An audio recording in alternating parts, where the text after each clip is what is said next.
Welcome to Nurture the Soul. I am your host today, Reverend Ellie Hutchison, Minister for Church and Community Engagement with the Faith Info team. And we are part of the Love of Church at the national setting of the United Church of Christ. Nurture the Soul is a weekly webinar that seeks to share practical and educational, innovative, and formational resources to engage with the critical topics of our time for all our local churches and faith practitioners. We are always searching for ways to produce opportunities to engage you, the beloved community, in order to focus on care and education for the people of God.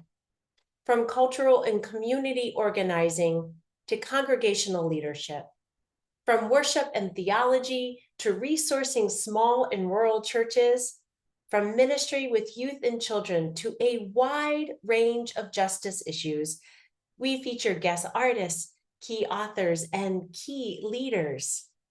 Nurture the Soul stays current to how the gospel is alive in this time. And we hope that this is a space of connection for you, of community, and of nurture.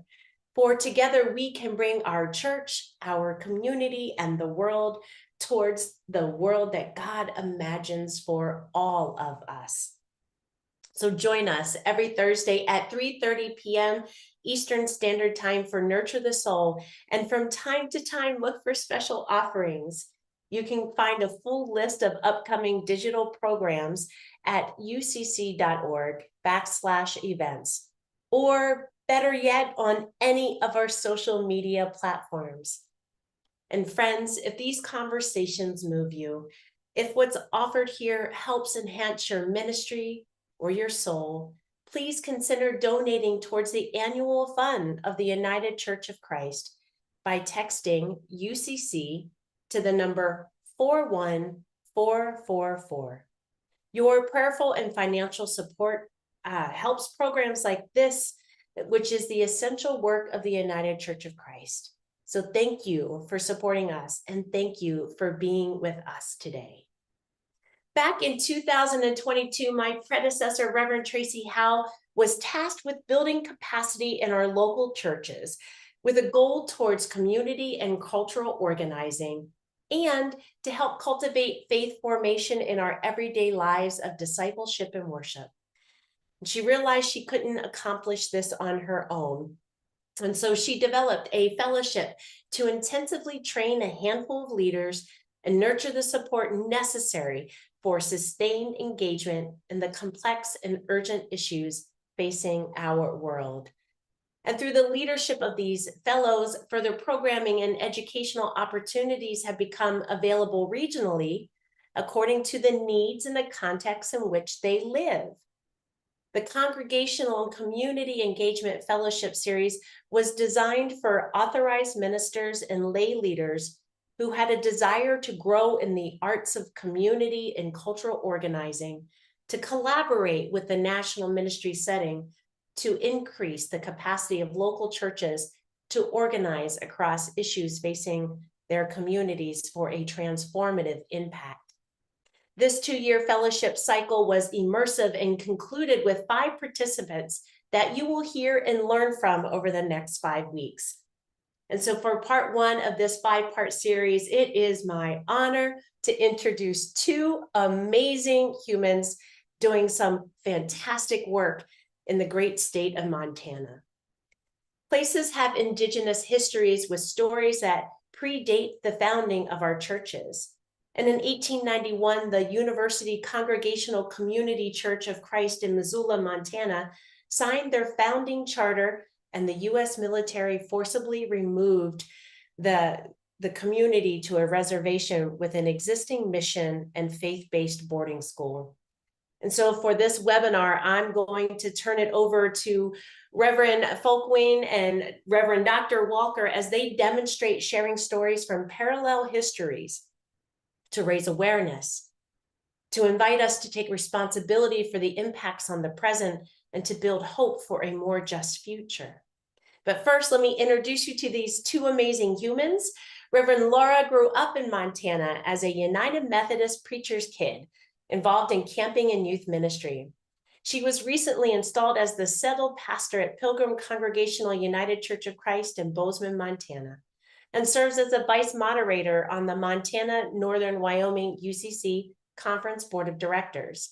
She earned her Bachelor of Arts in English from the University of Puget Sound and a dual Master of Social Work and Master of Divinity degrees from the Graduate School of Social Work at the University of Denver and the Iliff School of Theology. She served nonprofit and faith communities for over 30 years, and in 2021 received a pastoral study project grant from Louisville Institute to pursue a project connecting her own family history with the Indigenous histories of Montana. And with her mother and her spouse, Laura is passionate about strengthening communities, treating all people with dignity and respect, connecting people to care for, learn from, and advocate with each other. She enjoys music, hiking, camping, gardening, caring for their cats, and watching movies and TVs of many genres. And our other presenter today is Reverend Dr. Lori, who has 17 years of experience teaching in public and private tribal college settings. They teach undergraduate and graduate courses in the Department of Native American Studies at Montana State University in Bozeman. They published 20 peer-reviewed articles counting 7 articles on Native American topics, including teaching pedagogy that centers Indigenous perspectives, system change work to support Native American college student success, Indigenous experiences with historical and intergenerational trauma, and so much more. Laura and Lori co-authored an article regarding lessons for development in Indigenous contexts with a Little Shell member, which won the Maury Wheel Award for Best Journal of Community Practice article in 2021. Lori now serves on the editorial board for the Journal of Community Practice, and their current work focuses on developing a potential book and docuseries that restory fifth-generation Montana settler stories in the context of local and Indigenous perspectives and experiences.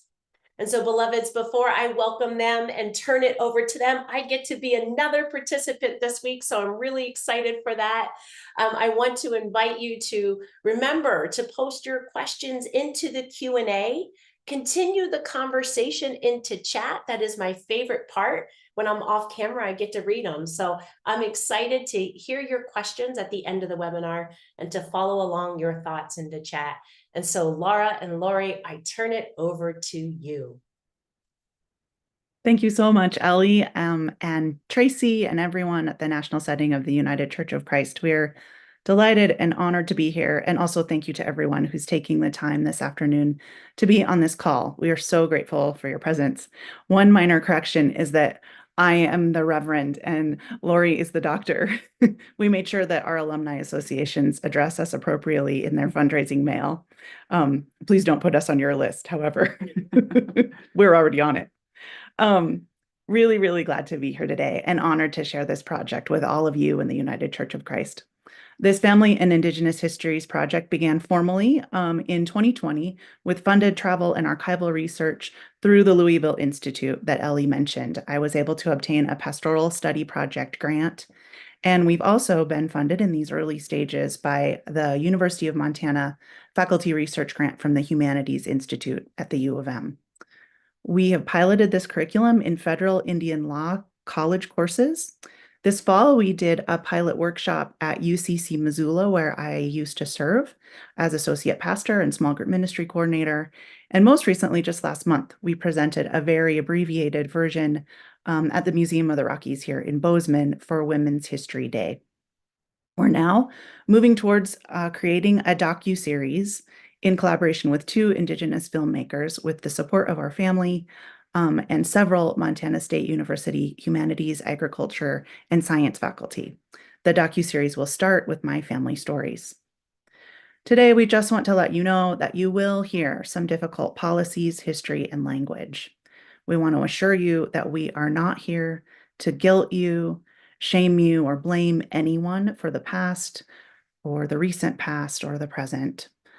We also don't recommend that you repeat the offensive language you'll hear in today's presentation without very clear intentions as to how and why you're repeating that language.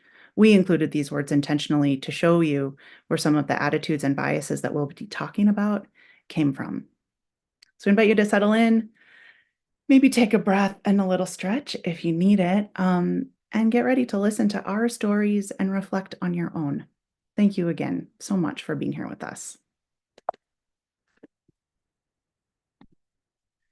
So first, we wanted to mention that based on the geography you see here, you'll get a sense that most of the state of Montana is very rural. We have less than 1 million people across the entire state. This image that you're looking at is looking from north to south, and we encourage you, it's north to south, and where you see Columbia Mountain here, you can see where Laurel's family settled about 5 generations ago. Many of us in the United States think about things looking from south to north. And so we want to encourage you today to think about these stories and hear these stories, viewing these landscapes from another angle. Perhaps the Blackfeet and Kootenai perspective, viewing these landscapes prior to European settlement. We think it's important to tell parallel stories from Native American perspectives at the time to provide historical context for Laurel's family stories. We acknowledge that the content of these stories today are in the Aboriginal territories of the Odo, Pawnee, Sioux, Crow, Métis, Salish, Kootenai, Blackfeet, Mandan, Arikara, Hidatsa, Ho-Chunk, and many additional Indigenous peoples. We honor the past that they have always shown us in caring for these places for generations to come.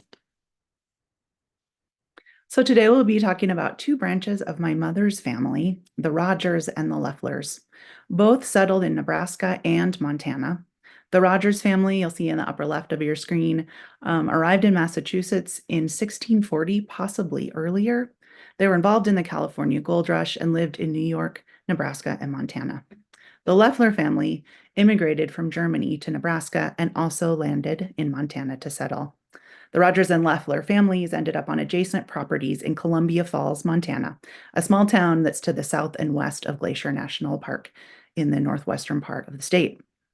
My grandparents, Lulu Elsie Leffler and Ted Rogers, married and had 3 daughters, all of whom have returned now to live on the family farmland. A couple of them should be on the webinar today. I know that my mom logged in and said hello. Hi, Mom. Welcome, other family members. We're really glad that you're here. So in the Rogers family, at the top of the screen, you'll see my great-great-grandfather, Josiah Rogers Sr. Josiah settled in Nebraska, was a state senator, and was on the Constitutional Convention for the state of Nebraska.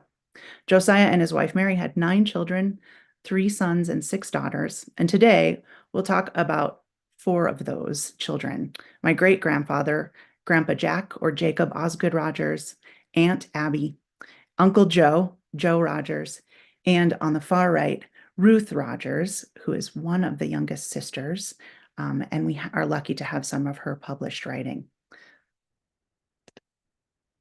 On the Leffler side, we'll be talking about 2 brothers who immigrated from Germany, Johannes Henry Leffler, who I have named J. Henry. I don't know what his friends and family called him, and my great-great-grandfather Leffler, Gustav Jonathan or Jonathan Leffler. Then we'll also tell some stories about my great-grandfather, Fred Leffler, and some of his other siblings as well. Today, we're going to talk with you about a framework from Walter Echohawk, who is a Pawnee lawyer, and it gives us a framework to understand settler colonial structure. First of all, he describes how Native American religions existed before Christianity in this place, talks about the origins of religious intolerance and presumed Christian superiority, and then attitudes informing settler colonialism. And I'll get into the details of these in later slides. First of all, Native American religions are ancient. They're traditions that are, like I said previously, older than Christianity, and yet not that different in terms of some of our own stories like Moses in the burning bush.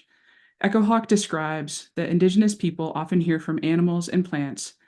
They talk to them, they listen, and that informs some of their religious practices that we'll talk about, not that different from a bush burning and speaking to Moses. So I invite you to sit back and listen to this first story, a Salish example of Indigenous religion. Pete Beaverhead and Elder told this version to members of the Flathead Cultural Committee in 1975.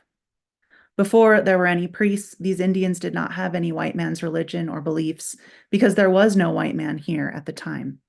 I myself, also Pete Woodcock and others, our age group, seen the days when there wasn't any white man around. It was all just Indian land. The beliefs and the religion of the Indians were all from the earth. It is said the Indians have medicine power. The animals are powerful. If a person is poor or pitiful, an animal will come and talk to you. The animals will give you medicine to get well. These are the ways and beliefs of our ancestors. It was this way. And European Christian settlers also brought their own beliefs to these shores, including their religious intolerance.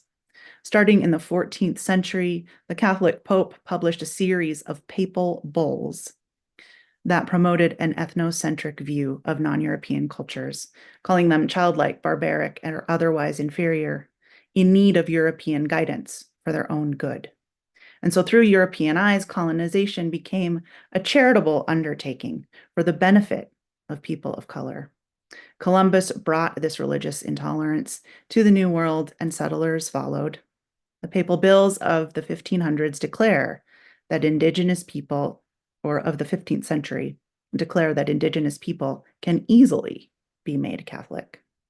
And colonists were commanded to propagate Christianity among the North American, quote unquote, savages. In my own family, my 8th great grandfather, John Rogers, was a religious free man. Due to his identity as a white Christian man at this time, he was religiously sanctioned to have voting rights and to be able to hold government office. You'll see in the plaque on the right side of your screen that this branch of my family is actually commemorated in Billerica, Massachusetts, because they were involved in an Indian massacre there in 1695. There's part of the text that's whited out because it's incorrect. The text says, and the entire family was killed. But if that were the case, I would not be here. So the town has corrected that error. In our United Church of Christ history, the Reverend John Eliot is said to have converted Indian people to Christianity and founded 14 villages of praying Indians who eventually were moved to Deer Island, which resulted in the relocation and the loss of their lands. We believe that settler colonialism is a structure, not an event. The Rogers were founders who had political roles and carried their sovereignty with them as freemen in Massachusetts, Nebraska, and Montana. In contrast, the Leftlers were recent migrants who faced a political order that was already constituted. As a result, they had a harder time establishing themselves, moved frequently, and experienced many losses, including their 3 children, properties, and their mental health. However, the deeper we get into the archives, the more we begin to wonder if they too should be categorized as founders in the state of Montana. The third concept here is that Indigenous populations often experienced attempts at assimilation and banishment. Often we've said about the Loeffler side of my family that we were just poor German immigrant farmers. But this question about whether we were appellants or migrants or founders is demonstrated here. Actually, the Loeffler family was very involved in the building and the founding of Columbia Falls United Methodist Church. Members of the family helped to build the first school in Columbia Falls. And if you can see this newspaper article on the right side of your screen, actually a extension agent from Montana State College, which is now Montana State University, had visited the Flathead Valley and was studying my great grandpa Fred Loeffler's agricultural practices because they were so innovative, along with other dairy farmers. The postcard image you see is also a picture of community gathered on the Loeffler farm in the Flathead Valley. So were they just immigrants, or were they founders? The attitudes that we talked about in the papal bulls are also represented in U.S. settler colonialism. There are foundational documents, such as the Declaration of Independence, where they describe all men being created equal, also use the phrase the merciless Indian savages. And it's a popular t-shirt slogan that you might see on Native people out in the community today. The ideology of manifest destiny and the legal documents that made up the doctrine of discovery told settlers that their migration and settlement was ordained by God, inevitable, and that the Indians would simply vanish before the oncoming pioneers as people moved west, as settlers moved west. The charter for the Virginia Company granted the company the right to establish a colony in Virginia not now actually possessed by any Christian prince or people, directly out of the papal bulls that said that if a land was not possessed by the king or his subjects, it wasn't owned and there weren't actually people there at all. The colony was assigned to propagate Christianity among the infidels and savages who lived in darkness and miserable ignorance of the true knowledge and worship of God, to bring human civility and a settled and quiet governance. And yes, this is important, to dig, mine, and search for all manner of mines of gold, silver, and copper, and yield a cut to the king. Well, maybe you guessed that this was coming.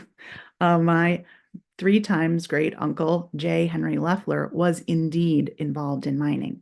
Now, there's a line in a written family story that says, people say that J. Henry sold the big mine to W.A. Clark in Butte.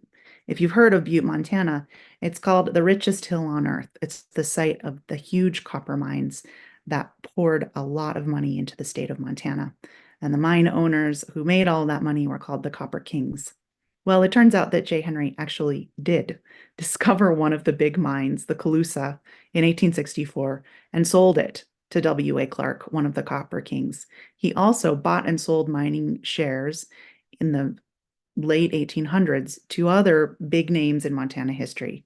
J.A. Talbot, who was the founder of Columbia Falls, where the family eventually settled, Conrad Kohrs, and J. Henry was farming and selling vegetables and butter to miners and others from Anaconda, Montana. And in the early days of the little mining city, Virginia City, J. Henry was also buying and selling mines. This was before the Lemhi-Shoshone people even had treaty that governed that land and their relationships with the miners and the settlers. J. Henry died in Alabama or Georgia, we're not quite sure, and it seems that he continued to live in communities that were involved in mining. We're just beginning to research his late life and his death there. And if some of you are from the Southeast, let's get in touch. We might come visit. Next, I want to talk to you about the Marshall Trilogy, which is defined by Echo Hawk as legal fiction and judicial myth to justify dispossession of Indigenous title to lands. The case Johnson v. McIntosh was essentially 2 white men fighting it out in the courts. They acquired a title to land in different manners, and they were arguing it out in the courts which manner was the appropriate one to have the land. The Indians were described in courts here as fierce savages, and then they also had this attitude of native land being a wasteland or a savage wilderness that no one owns, uses, or wants, and is available for the taking by colonists, and therefore any Aboriginal interests in the land are extinguished. There were also 2 other cases, Cherokee Nation versus Georgia and Worcester versus Georgia, that we're particularly interested in because of J. Henry's connections to Georgia and Alabama, and this is connected to the Trail of Tears and the forced removal of the Cherokee, the Creek, and others who were in the area where the mining was occurring that we suspect J. Henry may have been involved with as well. Next, I'm going to tell you a bit about our mission timeline. We're using a case example here of the St. Mary's mission in the Bitterroot, and this is a map here where you can see the Bitterroot Valley. This is a mountainous region in western Montana here that this mission here, we're going to talk about the church that Laura worked in, and we did the pilot curriculum in, is Missoula. And then there's St. Ignatius mission that we'll talk about extensively on this Flathead Reservation here. And then Columbia Falls is further up in this area, Glacier National Park here, and then the Blackfeet, who we'll refer to, are over here. It's important to know that the missions in Montana were modeled after the Jesuit 17th and 18th century Paraguayan settlements. There's also a unique history here that one of the members of the Indigenous community here had named Shining Shirt, had a vision of a black robe. He described it as a man in a dress in what we would picture as a priest's attire during worship. They also had connections to the Iroquois, who came out and talked about Catholicism, who were involved in fur trading in the region, and were so persistent in following through on Shining Shirt's vision that they sent 3 delegations to St. Louis and 1 to Iowa to try to bring the Catholics to Montana. Father Desmet was the one who responded, and he is credited with being the founder of the Rocky Mountain Missions and establishing an agricultural economy in Montana. This agricultural economy is essential to keep in mind as it was built around St. Mary's Mission in the Bitterroot Valley.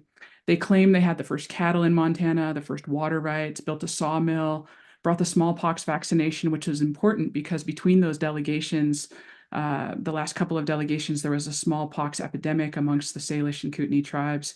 And so all of this was happening before the treaties, before Fort Laramie Treaty, before Hellgate Treaty. And then the St. Ignatius Mission was founded near Lake Pend Oreille in Idaho and later moved to the lower Flathead Valley where the Flathead Reservation is today. By 1856, they had built farms, shops, a mill, including free grazing and use of the reservation land for buildings, a farm, and a school that was only open for a year at that time. When we get into the archives, you'll see this quote towards the middle bottom of the screen that says that they were almost self-supporting from the sale of cattle, horses, farm products, and fees charged at mills and shops. They used most of the government money they got for the boarding schools to make capital improvements, including these boarding schools that you see built over here. This is a strikingly gorgeous area, as you can see with the mission picture here more contemporarily in the mountains, the Mission Mountains behind the place of worship. The Sisters of Providence were heavily involved in both a school for boys and girls at first, eventually a school for girls, and then I'll show you some pictures later of some very young children who were brought into the kindergarten run by the Sisters of Providence as well. It's important to keep in mind the Sisters of Providence because a lot of the healthcare in this region and throughout the Pacific Northwest is still run by Providence. In Missoula, it's called St. Patrick's Hospital, where Laura and I used to receive our medical care when we lived there. And then it's important to keep in mind, too, this 1885 date for increasing government support for paying for Indigenous students to be in the mission school. So Catholic boarding school supported by the federal government. Part of how they filled that boarding school at the St. Ignatius Mission and in other places across the country is in 1883, they passed the Code of Indian Offenses, which is a form of religious intolerance and discrimination. That policy stated that it was the goal to eliminate quote unquote heathenish practices. The Sundance and similar dances and religious ceremonies shall be considered Indian offenses or crimes. Rule 6 specifically banned the practices of medicine men and outlawed their powers because the government feared medicine men would hinder the civilization and Christianization program. Essentially, they feared that they would keep the children from coming to the boarding schools and being converted to Catholicism. The Bureau of Indian Affairs worked zealously until 1934 to suppress tribal religious ceremonies and ceremonial dances by arrest and other means. And by other means, what Echo Hawk means here is Wounded Knee, as an example of where the troops were brought in to enforce the ban against the ghost dance, leading to the slaughter of nearly 300 Sioux, men, women, and children. The federal government's efforts to convert Indians to Christianity became a cornerstone to its federal Indian policy, which you see reflected in Echo Hawk's quote on the right. We must also trace the historical suppression of tribal religion in the United States and identify the root causes of religious intolerance and discrimination that worked their way into the machinery of the government. In 1934, Collier said that there was a ban on tribal religion, that ban on tribal religion was lifted. However, in practice, government infringement continued. Federal agents arrested people for possessing sacred objects such as peyote and eagle feathers, and they cut the hair of Indian children. This quote on the right is from a priest who said, when a new student, and this is in reference to St. Ignatius Mission, when a student comes to us, we start with a dressing ceremony and a haircut ceremony. Our boarders must sacrifice the 3 braids that encircle and decorate their heads. Our students belong to 4 different tribes, the Flathead, the Pend Oreille, the Kootenai, and the Nez Perce. Our purpose is to completely civilize our natives by habituating the students to work, particularly agriculture, and by teaching them English. And you see here, they were also prohibiting them from speaking their languages. They were physically punished if they did. And then their families were prevented from accessing holy sites on public lands. They were destroying sacred sites and interfering with ceremonies. It wasn't until 1978 that they passed the American Indian Religious Freedom Act, which was after Laura and I were born, and finally officially reversed the religious discrimination and suppression that came with the Code of Indian Offenses.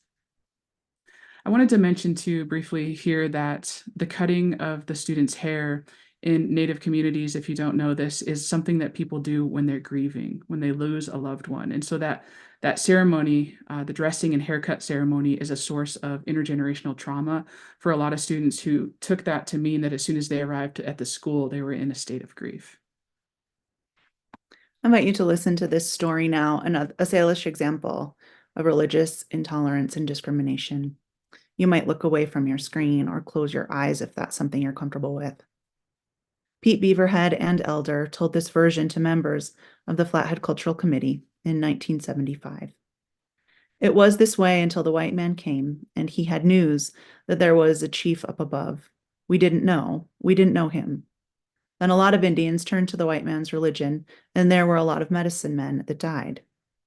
The priests told the Indians that it was bad to have a medicine man and to believe in the Indian religion because it was the devil's work. The Indians were told to bring their medicine bundles and put them in the hole the priests dug near the church and placed a cross on the top. The priest told them, "You are to throw away your medicine bundles, and you are always to be praying. Quit what you are doing." The medicine men believed them, so they did what they were told to do. They put their medicine bundles in the hole. Not long after that, some of the medicine men started to die off. Some died from different kinds of illnesses. Some died from injury. Almost all of the medicine men died this way. The Indians' way of belief, their livelihoods were considered very priceless. Their children's lives were precious. The Indians didn't wish for a good life for themselves and their children for nothing. Indians wished for a good life so that they and their children will live until the next year. And here's another very similar story from someone who might sound familiar in UCC circles. This is from Juanita Helfrey's writing about her own tribal community, the Three Confederated Tribes, on Fort Berthoud. Listen to Juanita's story. Poor Wolf, sub-chief and spiritual leader that Reverend Hall targeted for conversion, he, Poor Wolf, also retained medicine bundles, which he was told he would have to destroy once converted. He feared this. He feared the reaction of the spirit world he was in touch with. But with the help of his Christian converted daughters, he one day said, "May the God of my daughters be my God too." He then threw away his gifts and burned his bundles. It was 11 years after the arrival of Ho Washday. He was blinded, and his wife was stricken with a debilitating, paralyzing illness following that conversation. Juanita asks the angry spirits. Both suffered for months, but they went to church and continued to pray until one day both became well. His decision to allow the God of his daughters to be his God was immense, especially given the fact that many, like he, question if they would see their loved ones in this Christian heaven. Poor Wolf finally chose what he believed he needed, and some didn't, despite the bans on the traditional way of worship. Now, these perspectives of superiority and inhumanity were not limited to laws and ideologies out there and up there and far away from regular people's lives. We have record that regular people, like my relatives, held similar perceptions. 12-year-old Minnie went to school in Stevensville in Missoula, and some of our written stories express that she was afraid about moving with the family north through the Flathead Reservation to Columbia Falls. At the time, the Bitterroot Salish were destitute and hungry, and their children were expected at the St. Ignatius Mission.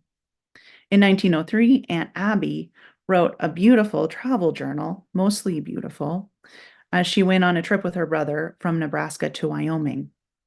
Abby wrote, "We came through Sundance about 11 a.m., a quiet, peaceful little town of about 300, the county seat of Crook County.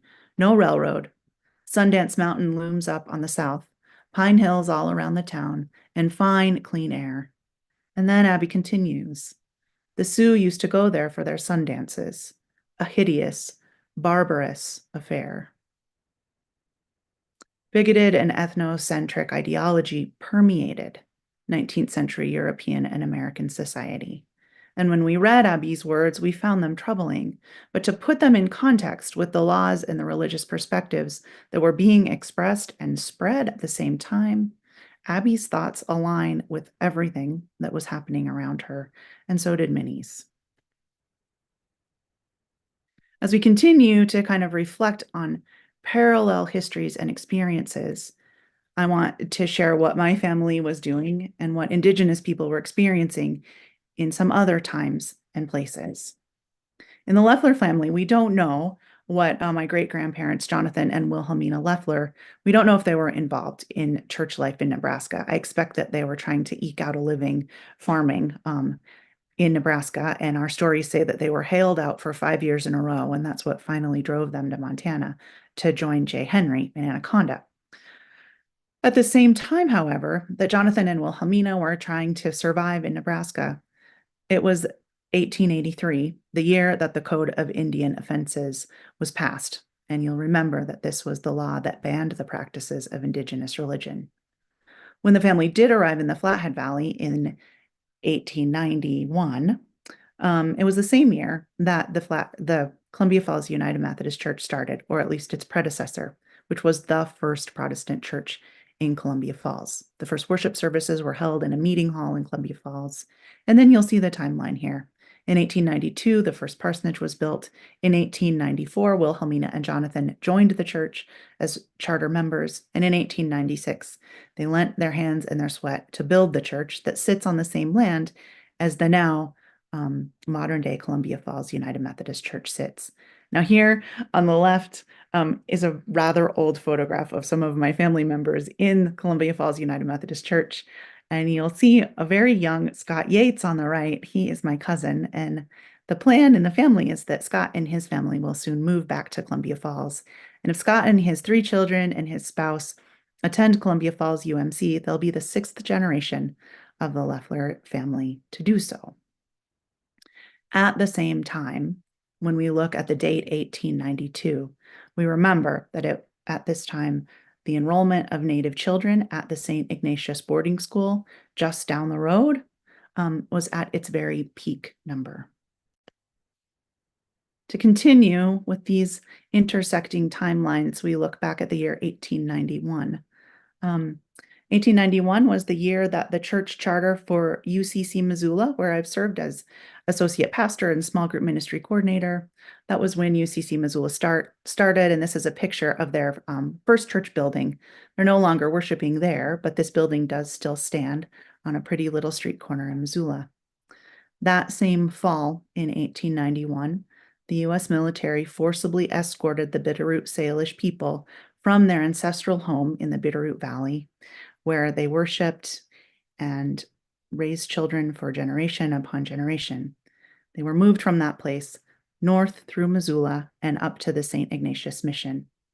This photo is a photo of a commemorative walk that the tribe conducts annually or frequently from the south, from St. Mary's Mission, up through Missoula and north to St. Ignatius, remembering that painful and incredibly sad forced journey. In some better news and more recent news, a couple of years ago, the city of Missoula renamed a bridge that had been named after a settler founder of Missoula, and they renamed it Bear Tracks Bridge in honor of the Bitterroot Salish people's journey and the Bear Tracks family. Next, we're going to talk a little bit about the Leffler children's education, since we're talking so much about St. Ignatius Mission.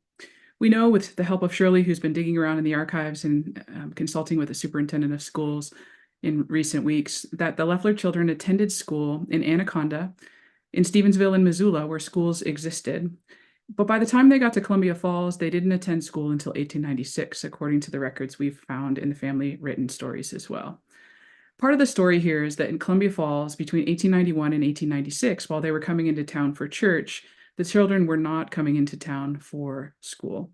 They were living 5 miles outside of town, and it's important to note that the St. Ignatius mission that is here, that as we think about the reservation community that I'm outlining here on the screen, this area here, all the way up on the north side of the community where they had the lowest enrollment for Kootenai students, was about 50 miles from the edge of the northern side of the Flathead Reservation out to the St. Ignatius School. So they had similar barriers to attending school, but also the Code of Indian Offenses from 1883 forced parents to send students because their parents would have their rations withheld, which included food and clothing.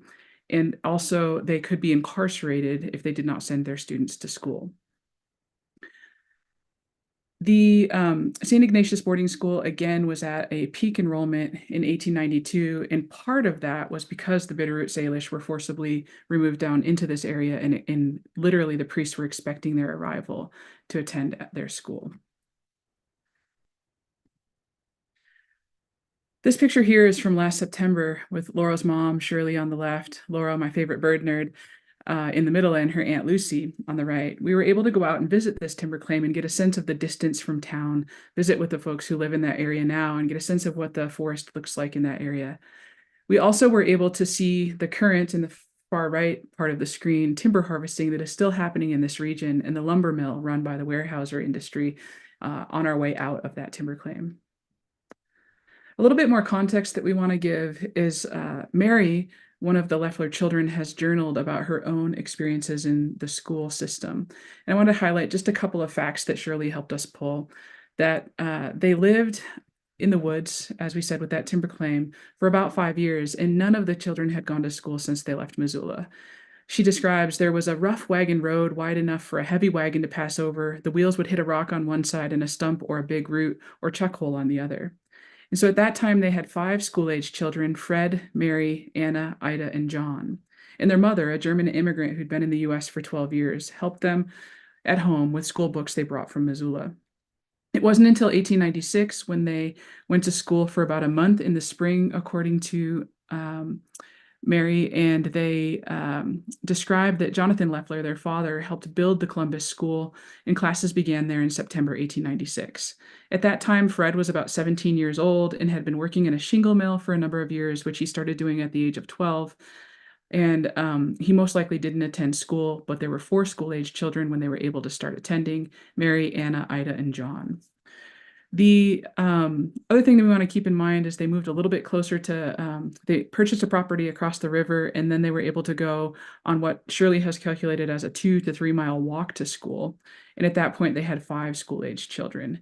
And I just wanted to mention that with Fred Loeffler starting to work around the age 12, the priests were also noting in St. Ignatius School, they were actually complaining that the native boys were not being sent to school because their family had use for them at home in terms of hunting and sustaining the farms that they were building at that time. So there are parallel journeys between the older boys and their schooling. And then here I just wanted to show you some archival data in terms of the peak in the typical enrollment that was happening at St. Ignatius between 60 and 70 students around until about 1883. And then the agent was complaining at that time that he wasn't able to compel the students to come. And so the Code of Indian Offenses was in part what spiked the enrollment here. They also had a contract with the government for Blackfeet students to travel down to this school while students in that region were starving. And so they sent the students down and filled the beds that way. And then by the time here in around 1890, 91, 92, you start to see things spike. That is in part due to the Bitterroot Salish students being brought down to the school as well. Minnie Loeffler would have been my great-grandpa Fred Loeffler's little sister. There were only 2 children who emigrated with their parents from Germany, and that was Fred and Minnie, or little Wilhelmina. Minnie sadly died before she made it to the Flathead Valley with her family. She died in Missoula on October 9th, 1890, of typhoid fever. And there's documentation in other records and our family story that typhoid was a public health concern because of lack of clean water in Missoula. The pipes that water was running through were old and rusty and dirty, and disease was spread pretty easily. This was also the time that a big college was being built across the river, and that college was the university, what is now the University of Montana. We don't know where Minnie was buried. There's a line in the family story that says that the family visited her grave before they headed north to Columbia Falls to the Flathead, but that is all we have in any family records of Minnie's grave. And I've done a little bit of research.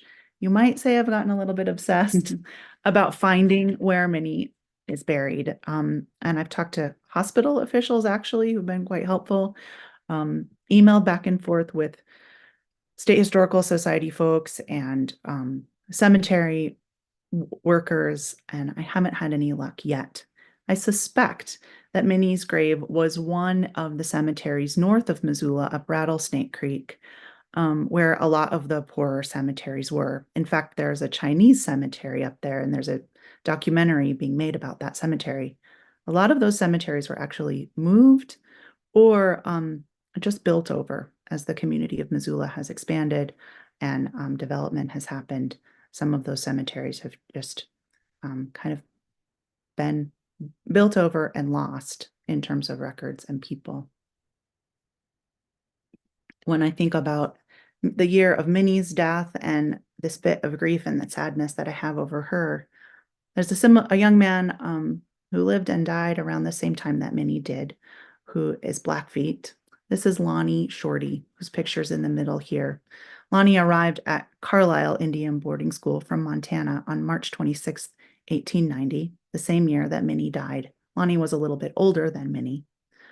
Lonnie died just 2 years later, on February 16, 1892. Native children who died at Carlisle were buried with Christian burial practices, facing east-west, for example. Their families were not invited or allowed to practice their traditional burial rites there. Just recently, on November 7th, 2023, Lonnie's body was returned home to the Blackfeet Reservation here in Montana, and his family was able to bury him using traditional ceremonies so that he can rest in the same place as his family and his loved ones. When I think about the stories of Lonnie and Minnie together, and I reflect on my own sadness about not knowing where Minnie is buried, I consider that sadness multiplied by thousands of Indigenous children buried far from home, often in unmarked graves without their families present or knowing where they are. I think that my sadness is a sliver of what Native communities have had to experience when their children have been lost in this way. Archival records from the priests at St. Ignatius Boarding School frequently describe the priests burying students, but they rarely mention the children's names. So families for generations are left to wonder what happened to their children. Did they run away? Did they end their own lives, as some did? Did they die of neglect or accident or illness or something worse? The same month that Lonnie was returned to Montana, Secretary Deb Haaland of the Department of the Interior came to Bozeman, Montana, and MSU, where I currently teach, and talked with Native people from around the state about their experiences in boarding schools and the experiences of descendants of those who went to those boarding schools. It's an effort to acknowledge the abuse that students experienced in the process to assimilate them into settler society. On the left of this picture, you'll see Dr. Des Fox, who is an Indian psychologist who grew up on the Flathead Reservation near St. Ignatius Mission, and whose family was impacted directly by the Salish and Blackfeet students being sent to the boarding school there. Intergenerational trauma is heavily impacting the reservation there, and she has worked in the criminal justice system to support people who are involved in that system due to intergenerational trauma and helps them with healing. We want to turn now back to this original image that we had on the screen that you commonly see when you walk into a museum called American Progress that talks about manifest destiny, and point you to this newer painting by Charles Hilliard, who was commissioned by the Indian Land Tenure Foundation in 2021. This picture, we suspect, is of White Buffalo Calf Woman, who is sacred in the Lakota community and brought 7 different ceremonies to them, including the sun dance. When I see this image, I think about the ghost dance specifically, and the belief that formed in the Paiute Reservation in Nevada that if people had practiced this ceremony, the ghost dance, that they might reunite with their relatives who had died, that the bison might be restored to the community, and everything else that you see kind of being reversed as reverse manifest destiny.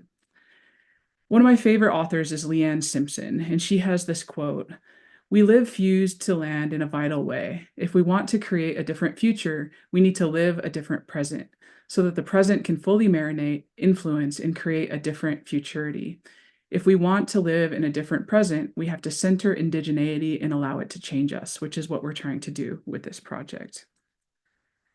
Just to give you a little bit more context about the ghost dance, another one of my favorite books recently is by an author named Gage from 2020, who said, despite the colonial control and confinement through things like boarding schools and reservations, Native Americans were able to remain mobile. They shared ideas and information, had intertribal networks threaded together by visiting and letter writing, including religious knowledge and practices like the ghost dance.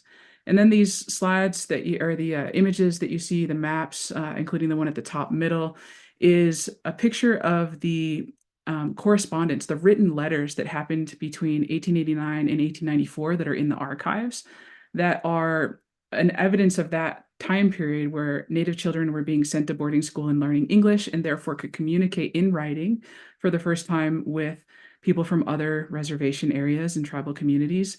A lot of times there were kinship networks, including being married to someone in a different community. And they also, in the process of trying to convert people who were Sioux or Lakota, took the language and made it a written language through the Christianization processes. And therefore, all these tribal communities that are in this area could write to each other in Lakota in writing as well. You can also see here this map of select reservations. This is Montana here. There were railroads, including all these black lines, where they could connect to these communities where the ghost dance was regular practice. And there was also, on the images on the right, trips that were happening. The darker the lines are, the more frequent the trips were between the different reservations during the decade that we're talking about. And they're specifically known to be trips regarding the ghost dance in letters that were written between 1888 and 1891, preceding the Wounded Knee massacre that I described. I just want to briefly mention the Homestead and General Allotment Acts and what Echo Hawk describes as affirmative action programs for landless settlers done at tribal expenses. So the Homestead Act of 1862 gave settlers 160 acres that they had to prove up in 5 years. And then the Desert Land Act expanded the amount of land to 640 acres because it's more difficult to farm in those kind of conditions and have a productive farm in that kind of environment or ecosystem. And then the General Allotment Act of 1887, known as the Dawes Act, started to break up the reservation in ways they call a checkerboard, where Indigenous people were given individual plots of land, and then settlers were then eligible to get a hold of the land around them. So you might notice a theme in my narrative when I'm recounting what I have been told in family stories and then interrogating it a little bit. And then this is another one of those instances. I must have been a teenager or a grade schooler doing a family history project, and I had asked my family if my ancestors, my relatives, had been homesteaders. And the answer I got was, well, I think that they came a little later, and so they didn't benefit from that. With a little bit of research and some more placing dates in time next to each other and laws, it actually is true that my family homesteaded. And this is not to say that my mom told me the wrong stories. It is just to say that our stories change and evolve as we learn more, and we're able to flesh them out a little bit more in context. And that really is one of the goals of this project, is to fill things in and to ask ourselves if the stories that we've been told previously are true, or if there are other stories that are also true. So the Rogers and Leffler families did homestead. My 2 times great uncle Joe Rogers homesteaded in what is now Glacier National Park in 1896. And these are some pictures of me at what is now called Camas Meadow, on what used to be the Rogers Ranch. It's really about a 3-mile hike in, and our family's been in there multiple times just to stand in the place where Uncle Joe settled more permanently in Western Montana. Grandpa Jack Rogers homesteaded further east in Montana on the banks of the Missouri River, south of Malta. The land that he homesteaded in two different places is now part of the Charles M. Russell National Wildlife Refuge. And this picture of my mom and I, we just got to visit there last summer. Beautiful and rugged country. J. Henry Leffler homesteaded in Anaconda in 1894, and great-grandpa Fred Leffler took a stint of 5 years in Canada, where he tried to establish his own homestead. We actually have the homestead record in some family files. I am very lucky to be part of a family who preserves paperwork that is fascinating to look at. So Grandpa Fred, his homestead documents actually say the Dominion Land Act of 1872. And as a preacher, when I hear the word dominion, I think about the creation story in Genesis and the interpretation that's quite common, though not the only one, that God gave Adam and Eve dominion over the plants and the animals. And from that interpretation came the colonial ideologies that promoted European Christian control over the lands and the people of the New World. Dominion, indeed. Now it's time for another story. Sit back if you like, or take a look at these gorgeous photos. The one on the top right is a photo from left to right of Uncle Joe, his true love, his first wife, Molly, and Ruth, Joe's younger sister. This is a fishing story of which there are many in my family and possibly yours.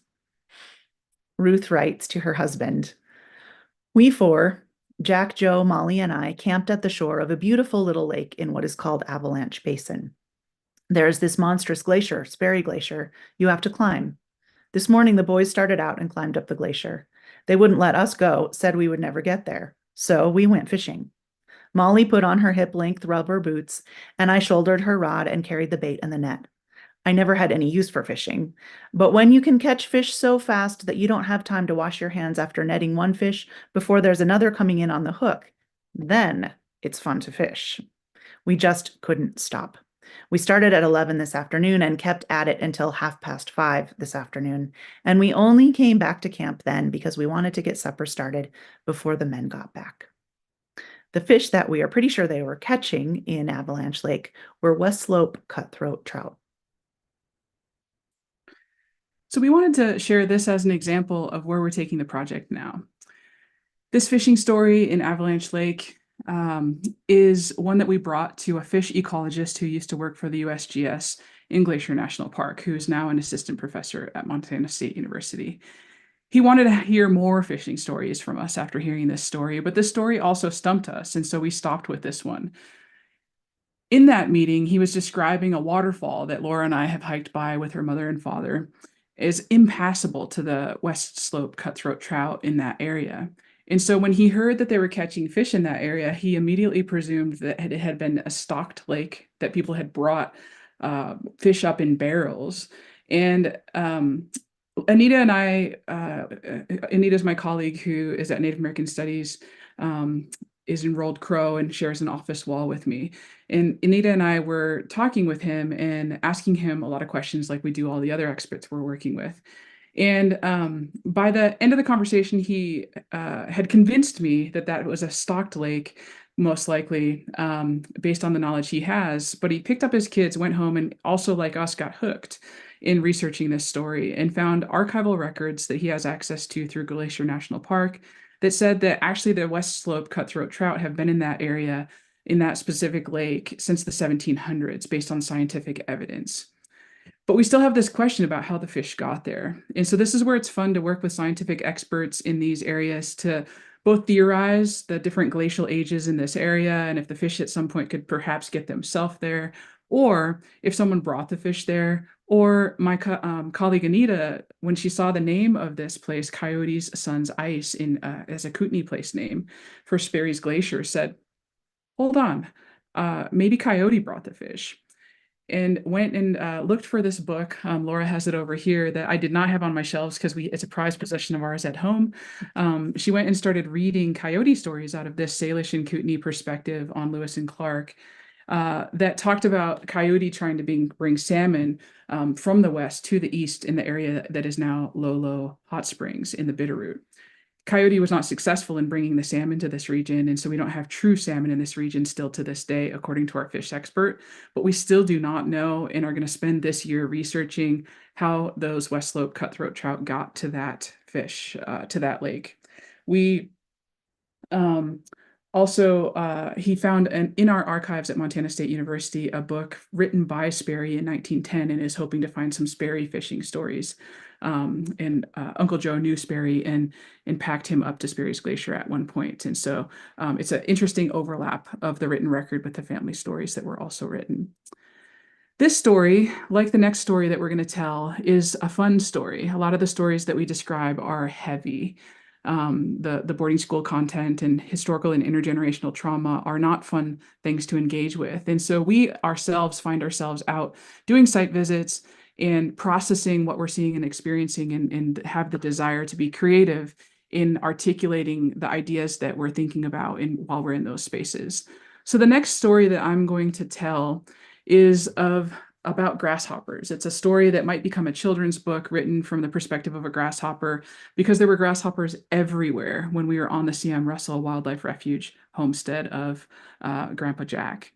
And we have been learning from a plant ecologist a lot of facts about grasshoppers, having a really good time with this one. She's actually consulting with a Smithsonian grasshopper expert who lives on the reservation to the west of there, and has collected 50 specimens, 50 different species of grasshoppers that live in this little ecosystem here. So listen to this story that we wrote as we saw cows on federally leased wildlife refuge land, and grasshoppers, who I'm just learning are both grass eaters and competitors for the same food in that area. So here's the first draft of our grasshopper story that will be updated with plant ecologist expertise during this next year. Once upon a time, there was a young grasshopper who was living a happy life on the banks of the Missouri River. He hitched a ride on a wagon with the power of 100 horses traveling down a dirt road. He invited some friends to join him on a trip to the old saloon. He never felt like he was flying with such force without doing any work. He took a closer look at the wingless grasshoppers inside the wagon and kept on flying. The grasshoppers reached their destination and were greeted by a rainbow. Grasshopper sat and reflected on the place 12 miles downriver where the buffalo used to cross to the other side. They stopped to pose for a photo, and so did we. This is my best angle. The elder grasshopper took the train home. We waved goodbye from the wagon. Grasshopper loved to feel the open paved road. He took that smooth ride all the way to Grasshopper Creek. Grasshopper found a comfortable resting place by the water. He could see the buffalo across the water once again. He decided this is where he would stay, where he could forever be among the buffalo and soak up the healing of the steaming ponds. Now, this story is a lighter way of processing some of the heavier content, like I mentioned. We're going to have 2 more slides with a little bit heavier content, and then I'll hand it over to Laura to give us some United Church of Christ content as well, and we'll wrap this up.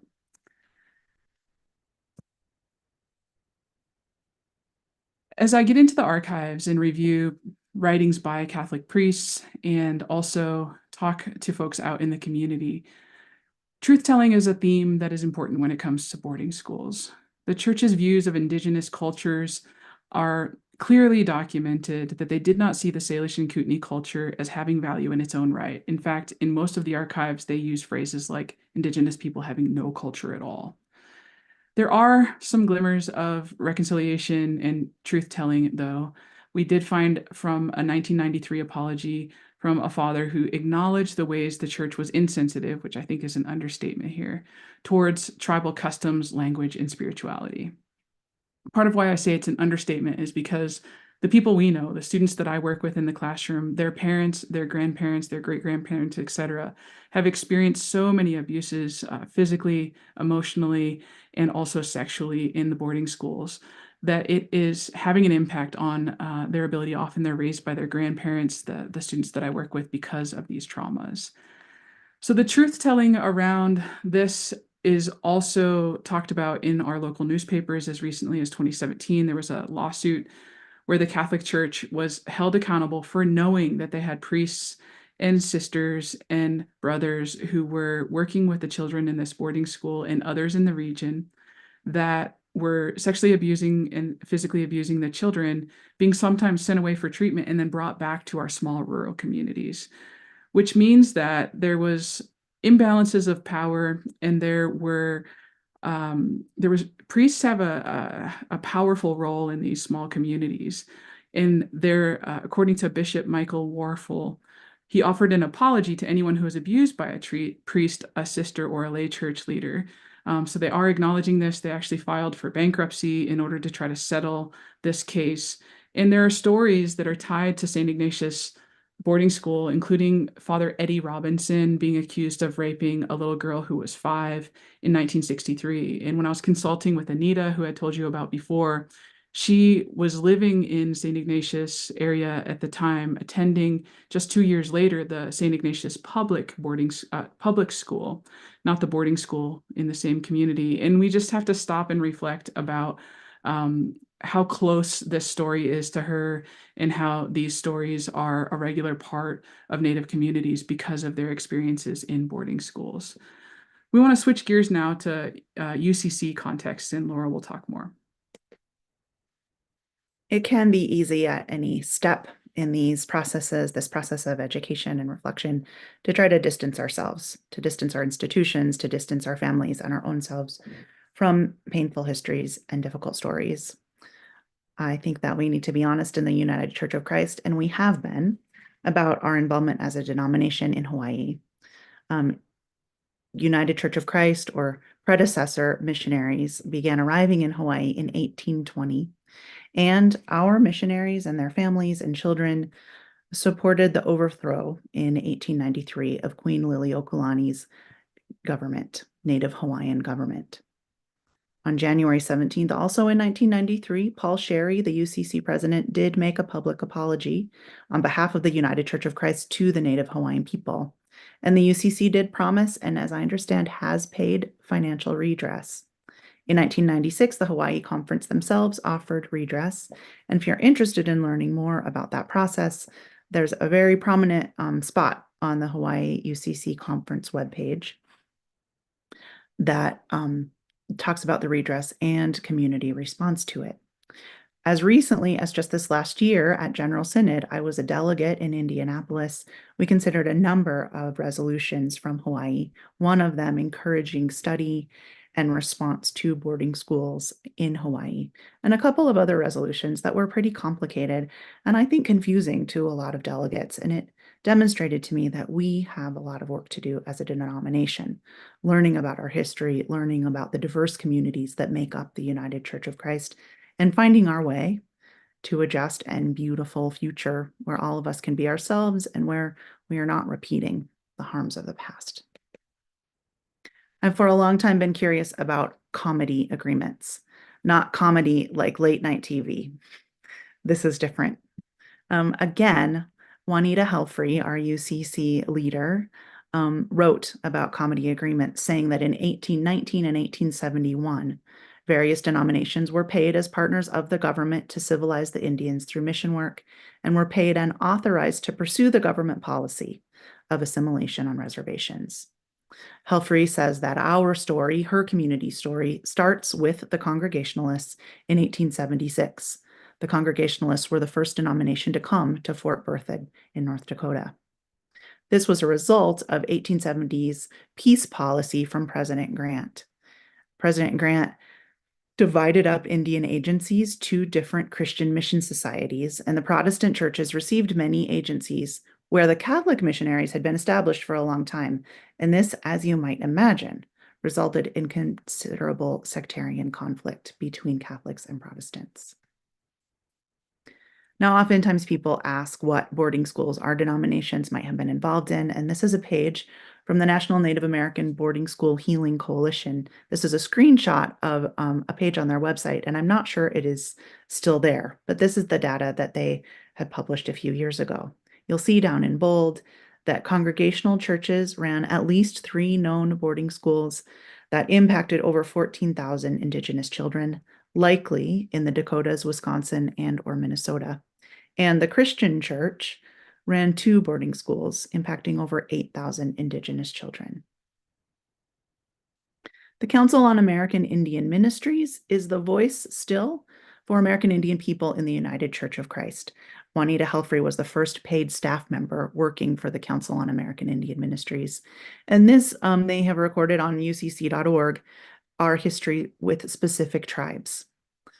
The forebears of the UCC established churches and worked with Lakota, Dakota, Nakota, Mandan, Hidatsa, Arikara, and Ho-Chunk in North and South Dakota, Wisconsin, and northern Nebraska. And still today, at the writing of this page, there are 20 UCC congregations on reservations and 1 urban multi-tribal UCC congregation in Minneapolis, Minnesota. I do know that there was a Congregational church on the Crow Reservation here in Montana. My understanding of that church is that the pastor, the non-native pastor of that congregation, passed away, and then there was no additional leadership to take his place, so that congregation no longer exists. Now, I have been reflecting on telling these stories to you today, and I've really been thinking about how often settler or pioneer stories in the US are told in isolation, like our families were the only ones to come west with other settlers, or our histories and our stories happened alone, not in relation to other communities and not as the result of larger ideologies and legal systems. But in fact, communities overlapped and intersected and interacted, and these policies and ideologies did influence what we thought about what we were doing and how we did it. As you saw in Abby's words and Minnie's thoughts, these concepts did trickle down to everyday people and were reflected in their feelings and their words. If you are interested in doing something like what we are doing with this project, we invite you just to get started. Lori and I are both trained as social workers. Lori is a PhD social worker and professor, and oftentimes social workers say, with something complicated, just start. Start anywhere you can, and there will be a ripple effect of your work, either just on you or in your community, in the relationships that you currently have. So our suggestions to you are what we've done. Start with a date, like 1891. Start with a person, someone in your family, a community member you respect, someone in history that you're curious about. Start with an organization or an institution, like St. Ignatius Boarding School, or your own faith community, or your own town. Or start with a grasshopper and see what happens. So that is our final slide. If you have a question you're not able to get answered during the Q&A that Reverend Ellie will host next, you can get a hold of us at these emails here on the screen.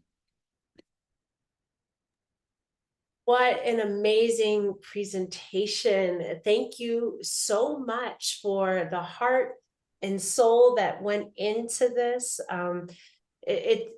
I know that you have been working on this a short bit of time. I'm excited to see how it continues to grow and to mold and all of that good stuff. So I'm very grateful for you, each of you, for this. We have one question that came in, and it said, how has this research impacted your faith or understanding of ministry? Oh, Tracy, thanks. It has deeply affected my faith and my understanding of ministry. I'll be very honest, and then I'll tell you what keeps me going, that sometimes I wonder, and I know I am not alone, if an institution as flawed as the church, as the Western Christian church, can continue to do any good. Having been part of these really, really painful things and continuing to do harm, is it worth it? Is it worth staying? Is it worth maintaining our communities and our buildings and our resources and even work like this? And the answer is yes. And this comes from my partner's wise words. Lori says, all institutions are flawed. They're human. So pick one. If you are not working in the church, you may end up working in healthcare or the mental health system or community government. And the church is my home. And the same way that I talk about interacting with scripture, it's mine to wrestle with. This is the community I know. This is the history I know that's part of me, that's part of my DNA and part of my family back generations. So I have claimed it for better and for worse, and I'm committed to wrestling with it. And I also really do believe that God has good things for us. That pain and trauma are not the end. They never are. And that keeps me going. And so does my local community. Our local church that's called Pilgrim Congregational UCC. We consider ourselves a community of seekers of pilgrims, but there may be a time when we consider a change in our church name. I've been there almost 3 years. It's not quite time yet. But my church is amazing. We have beautiful connections with each other, and we are really working on new ways to serve our wider community. And that's good stuff. We have work to do, and there's good stuff now and good stuff ahead. Yes, amen to that. Well, Sermon, thank you. Yeah, the institution, all of them are bad, right? But the people who are in institutions are lovely and worthy of dignity and love and all of that stuff. And the ways in which you broke this down has been just so vital and so important, I believe, for so many that may be watching this live with us now or even later. Is there a way for them to, what if they have a question, if they're watching it later, what do you recommend as a way that they become informed to start this work on their own? Although I feel like they could have gotten all of that information today or in the recording when they watch it. But what are some suggestions that I know you said just start, right? But where are some good resources beyond in the community that folks can turn to learn how to do this work? So one of the links that was shared in the chat is, just making sure I get this right, the should be shared. It's the native native-land.ca. And we're just clicking around on it now and seeing that it's actually global now as well. So you can go in and actually type in a place where you live or a place where your ancestors used to live and get a sense of what Indigenous populations were there. And it also lists the territories, the languages, and the treaties tied to that place. So sometimes that's a good place to start. It's not, you can't take it necessarily as the only facts, but you can go and have conversations in your local communities and hear other communities who can also claim that those were ancestral hunting lands and other common hunting grounds, fishing places that people went to seasonally. And so that's one place to start. And then with every single place that we're focused on for this project, we have a thorough library of books. Sometimes someone had put in the chat the local library. We're definitely looking at the library, the university libraries, going to Laura's mom's helped us to get used to and comfortable going to local county historical societies. We go to plat rooms, and it's a lot of this is digital now too. We were looking for the second half of the C.M. Russell Wildlife Refuge homestead that was in a different county, Petroleum County, which is really rural. And we've been joking about finding a time to drive out there. It's a few-hour commitment to go and come back. And I was actually able to just find an initial record in an index online, email someone working at the end of the business day. She already emailed me back confirmation and Desert Homestead Act paperwork. Before I left for the workday, I think I emailed her at like 3:45 or 4 o'clock. And before she left for the day at 5, I had what we needed.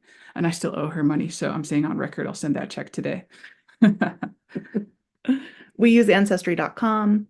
I feel really fortunate to have family records to check against ancestry, because anybody can put anything they want up there and sometimes it's not right. Gosh, I also have said more times than I like in the last few months, I wish this person were still living. Juanita Helfrey is a good example today. Gosh, I wish that we could consult with her. My own family members, I wish that my grandmother were still living and that we could ask her some of these questions and get some more information about these stories. So encouragement also for us and for you, talk to your family.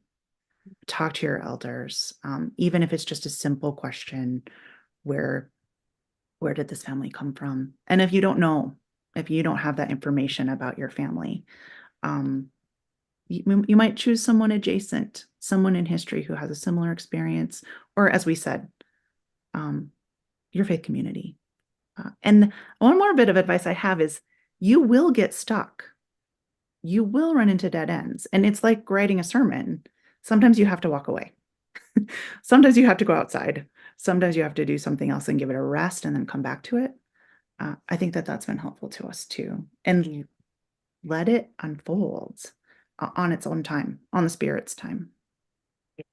Oh, I love that. Thank you. We have one more question that came in before we let you go.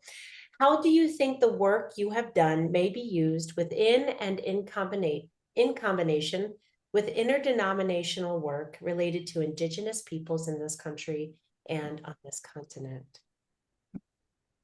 Hi, Duffy. I'm so glad you're on. Duffy is a colleague here in Bozeman. You know, I think that someone should apply for a sabbatical grant, or all of our denominations are doing this work in silos. And we would be so much stronger and more productive, and we would be learning from each other and the Indigenous communities that we're connected with if we would work together. So we need to be doing that. We just need to be reaching out and asking our denominational officials and leadership who they're in touch with and what they might be doing, and sharing resources with each other to start with. And then go from there. I think that's a very important question, and it bears some work and some funding and some time. There are existing curriculums that several of the different denominations have, including the UCC. We meant to put in a link as well to the Doctrine of Discovery curriculum. And so there are other resources that people across different denominations can use. And with the work that we're doing is seeking to build a small group curriculum that could be used across denominations as well. Oh, that's huge. You know, the work of Elaine ends with Haunted Histories. I think she's Episcopalian. The Lutherans have done fantastic work in Denver with some land back efforts. And I think kind of across multiple Protestant denominations, there's some really good work on land back, giving church buildings back, giving church-owned or denominationally owned land back to Native communities. We should be sharing this work so we can be inspired and we can learn from each other. Yeah, we have a church here in the Southwest Conference embarking on that journey now, as well as giving land back and going through the legal process and stuff. So exciting new things to continue to cultivate and grow God's love throughout all of our world. It happens in these moments like this. And so we are grateful to both of you, Laura and Laurie, Reverend Doctors together. Sorry, I got that wrong at the beginning, but I'm so glad to have you both join us today. And I want to thank each of you, beloveds, for joining us for this part one of this 5-part series on building up a new world. We're looking to highlight the work of these 5 participants in our Congregational Community Engagement Fellowship. Next week, we'll be learning from Reverend Yadi Martinez from Color Splashing in the Margins. And they will guide us in learning how to love and care for our LGBTQIA community by sharing narratives, experiences, aspirations, and visions for a more equitable society. And before I send you off, I want to turn it over possibly to Laura, I think, to give the benediction if you are willing and able to. And while they come back onto the screen, I just want to say for each of you, we're grateful for your presence, for your gifts, your questions. Please remember to join us every Thursday at 3:30 p.m. Eastern Standard Time for Nurture the Soul. You can find a full list of upcoming digital programming offerings or previous webinars at ucc.org/events or our social media platforms. And now over to you, Laura. Take us out with a benediction, please. Thank you so much. Again, just deep, deep gratitude to everyone who has taken some time this afternoon to be present with us. I invite you to take a breath, and we've been doing lots of brain work. So maybe give your feet a little reminder that they exist and you're grateful for them by wiggling your toes. Take a good deep breath that you can feel. And let us enter into this moment of gratitude. Holy One, Creator of us all, you are with us in pain and in joy. You are with us in harm and in repair.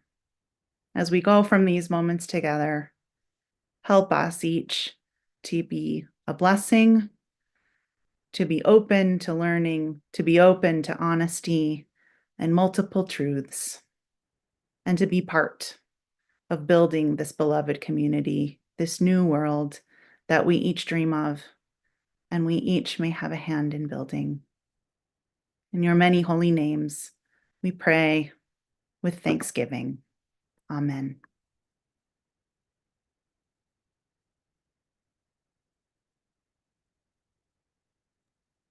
Thank you so much. Peace, love, happiness to all of you. I hope you have a time this week where you can sit down, rest, and breathe into our collective stories together. Be well. Thank you.